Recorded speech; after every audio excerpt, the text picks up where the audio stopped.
Hey there. So Fabrice Vignati is my guest today, and I talked with him a little bit about the Grammy Academy. He's a member, and I wanted to know a little bit what's happening there. How do you even become a Grammy voting member? Well, I was sitting on the couch and I was looking at the Grammy and I was like, I live in Los Angeles. That's where they are. Might as well go try to be there. So we did in 2012 we did an album and we applied for it because you have to apply, and we got accepted for I think it was arranger, performer, and songwriter. And then I'm fortunate to be able to be accepted. And so I became a member.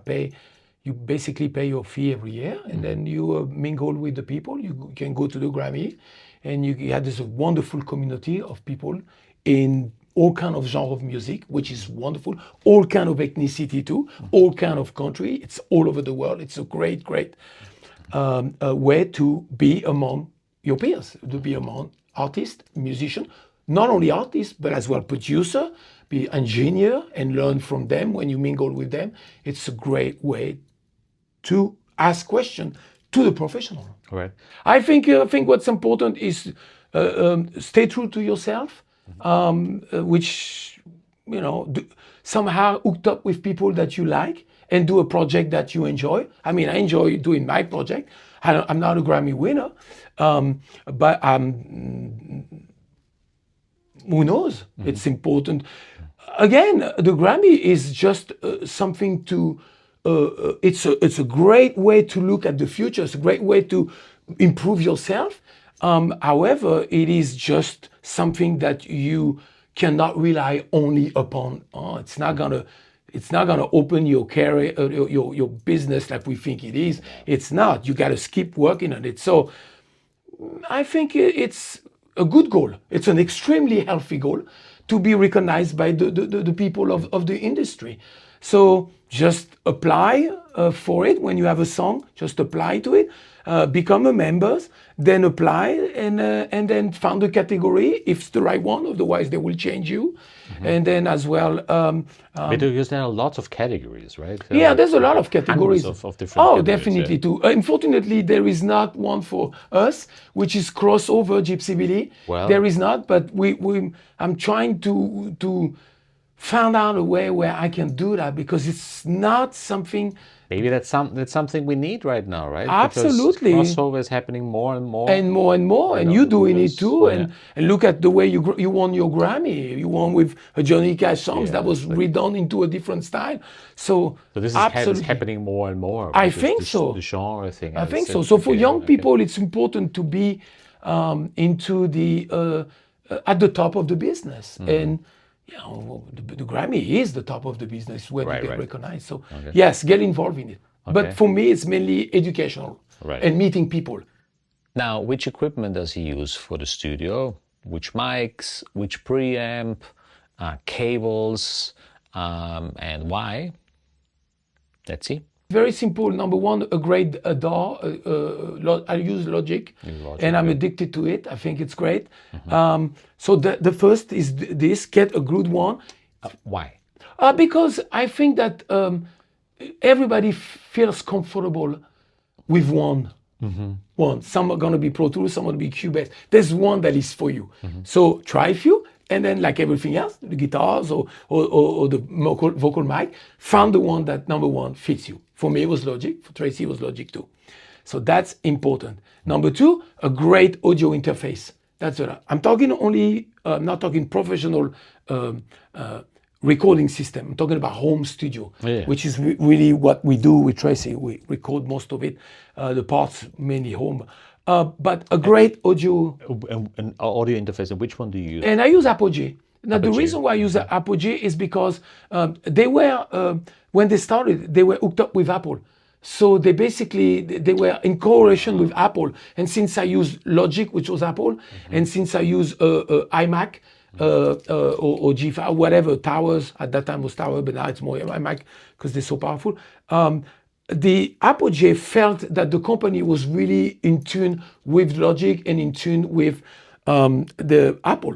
So it happened to do that. Now, I might not say I might change, maybe in the future, But it's a great company. It's in Santa Monica, so it's close. I can go there. I can talk to them. They're very helpful. They keep updating themselves. So again, the interface found what works good for you. Okay, That's what matters.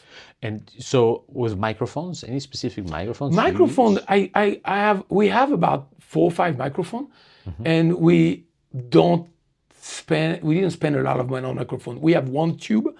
I like a tube one, which we're using now on the new record.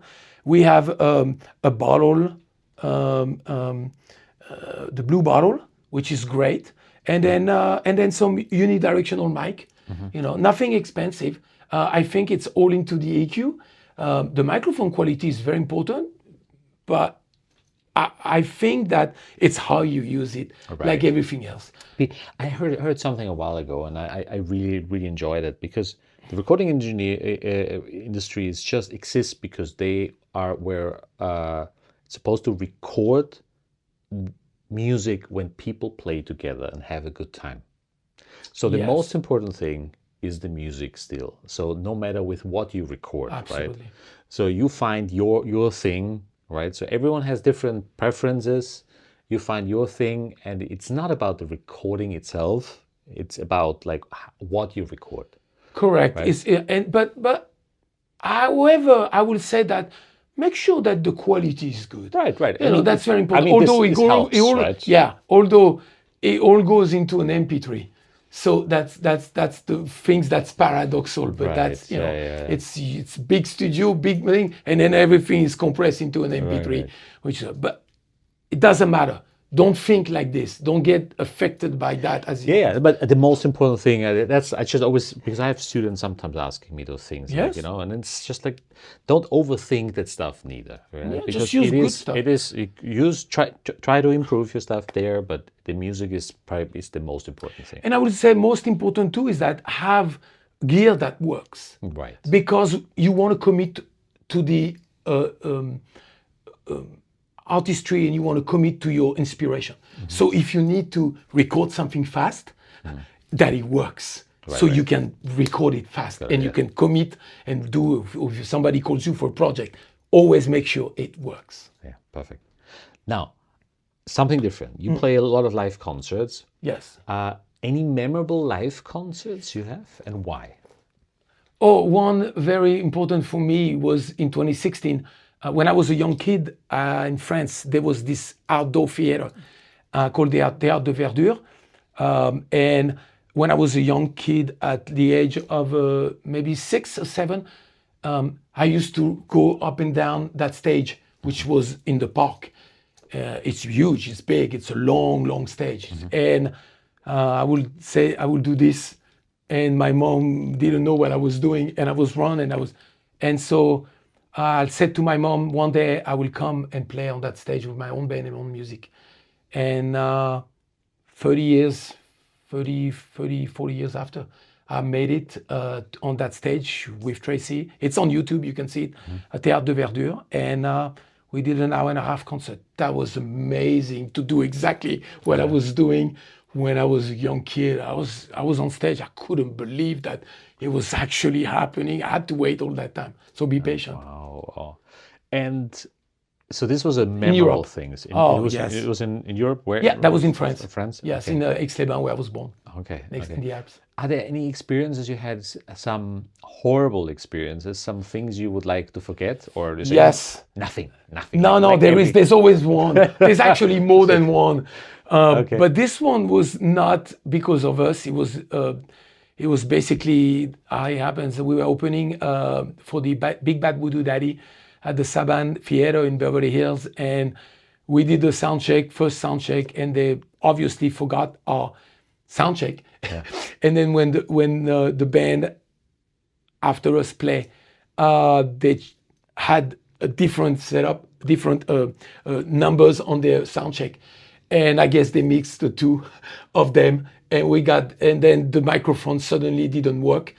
And we were on stage, and as soon as we hit the stage, they thought it was on, and it never came on.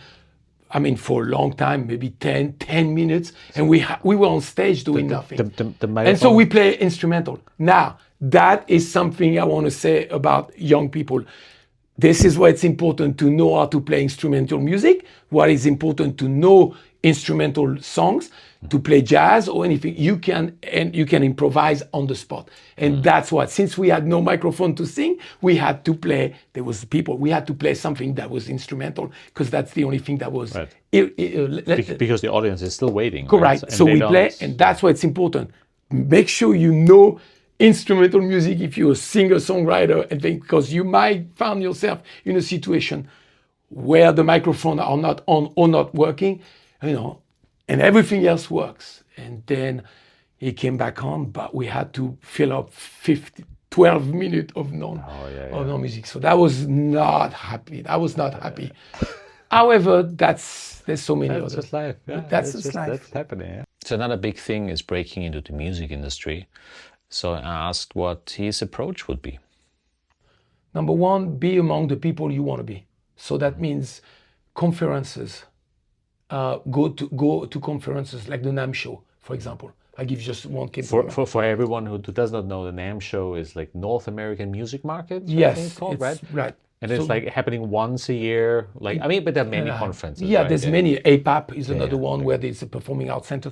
Bottom line is trying to be into the people, found a way to get into those conferences, because there's music business people and then there's artists. So you get both of one world. So that's one. The other one is get yourself some mentors. And when I say mentors, it's not the YouTube mentors, okay? The ones Instagram mentors. Or the Instagram influencer. No. Or the Instagram mentors. No, I'm talking about one-on-one. So you try to get with mentors, found mentors that guide you musically and guide you humanistically. Because to me, one of my mentors, Herbie Hancock, and Wayne Shorter, was two people that always show their humanism before the music, and they are very successful. But Herbie always told us that we have to be human before we are musicians, and remind ourselves of that. So when you found a mentor, you can connect one-on-one with that person. Sorry, I didn't even know Herbie Hancock was your mentor? Yes. For many. It's a long story. Herbie is a long story that some of it he doesn't even know, doesn't have the time to listen to it, and probably would love. Let's do another YouTube video just with that story, I guess. So. Oh yeah, that's incredible story. That's why I'm mentioning, because you always relate to that person, and you do a sense of trust with that person that you built for years, and that you observe the person. For example, always make sure that in the business you focus on the humanistic part of the business, that they are people, that respect, appreciation. So a mentor is very important. That's the two things that I would do: be among you people and find yourself some mentors. Okay. That's to me. That's how I did it. It was a good thing. It was wonderful. Okay. So we talked briefly about it. About streaming services, and you're apparently a huge fan. You can see my nervous smile. Yeah, I'm a huge fan. Exactly. The streaming service for me is one. There's two sides of it, like everything. Two sides of the coins. There's the great part and then the bad part. The great part for me, you can put your music out there. Everybody can listen. Artists that before were never able to listen.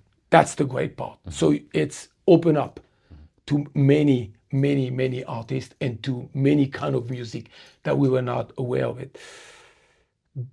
Culturally, the bad part is the subscription. That's the part that I don't like. I think the subscription on those services. On the services, yes, but if I disagree with that you should pay that amount of money to listening that little money to listening that amount of music. I think that's a crime to me. I'm against it. I can't do nothing. But I want the young people to be aware that it's not the best cause. Even stealing music, it's not. However, it's what we live with the time, and we have to live with it. And don't mind at all. But we got to make sure that we are aware of the nature of the beast. We also talked about AI and how he uses AI in music. Does he use it for the music? Does he use it for his equipment? Does he use it for graphics? Let's see what he says. I think it's fantastic. Again, same as the Spotify and on all those online streaming. There's two sides of the coin. So I use it, not a lot, but for example in the M simulator, it's very important. In Logic, they start to bring it more and more with the sessions players they do, whether it's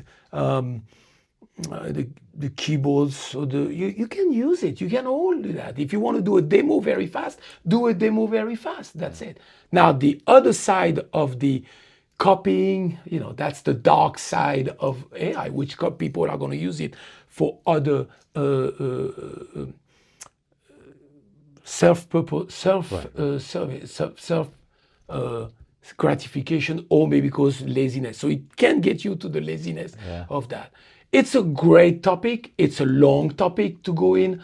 But it's there, and it's there, and we should use it, and we should learn how to use it, and we should not deny the progress of technology. So I saw you brought something for us today, and this is this CD, right? What is this? Is the new album that is going to come out on this year, this month, on this 15th. This is so you talk about AI. This is an AI picture. There we go. You can see it. It's all made, and then Photoshop a few instruments, our instrument, but that's actually an AI pictures, which I had to, which was not easy to find. So it's a mix of all instrument. It looks looks so strange. And is it also all the instruments you use? Yes, actually, yes. There's not all of them, but because so many that came out on that pictures. But that's a great way to do it. So this is the new album. It's an instrumental album called Gypsy Billy. It's our volume 8, and this was recording at our home studio. And how many instruments you have? A lot. I think maybe 8-9 instruments on it. Violin, accordion, guitars, acoustic guitar, drums, bass. I don't know, piano, keys. So many instruments there is. Do you actually? I mean, right now recording, like everything changes, right? There's some people who record everything in one room. And then sometimes that's what we do. Record, but everything. Everything we do it at home. We do everything at home, because we. It's something that I like the acoustic of where I record, and it's simple. And we used to. It's an 8 album we've done here, and so there's no reason for me to change. I would if the budget would be higher for sure, but no, it works. You can try it. The sound is pretty good. So this is the 8th album. It's basically a tribute, a first instrumental album in Gypsy Billy called Django Billy. It's a tribute to one of my mentors, Django Reinhardt. And there's 5 songs of Django that are in the style of Gypsy Billy, and then 5 original that me and Tracy co-wrote.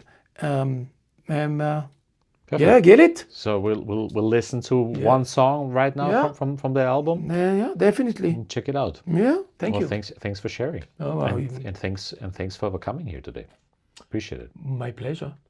Thank you so much for listening again, and see you next time.